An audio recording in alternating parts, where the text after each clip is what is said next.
Ruto was back in Migori County today for the second time in a week, where he called on elected leaders to put aside their political differences and focus on developing their regions. Ruto said that the Jubilee administration is committed to a fair distribution of resources around the country to ensure that no area lags behind. He was speaking during the launch of Kandege Training Institute in Kuria East, Migori County, an event attended by Area Governor Obado.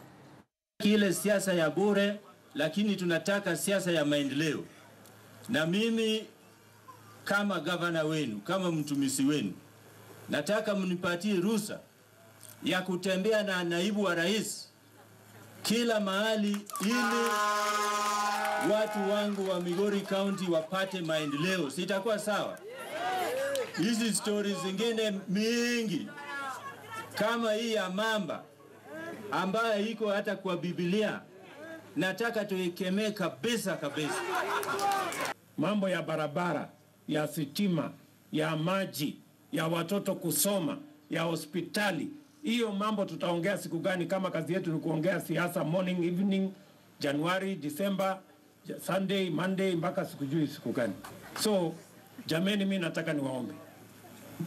Ama namna gani jameni? Si mnaona sisi wote tumekubaliana? Sisi wote tumekubaliana. Hakuna maneno ya huyu ni wa Jubilee, ule ni wa NASA. Sisi wote tumeungana, ni team moja, tufanye maendeleo ya wananchi wote wa Kenya.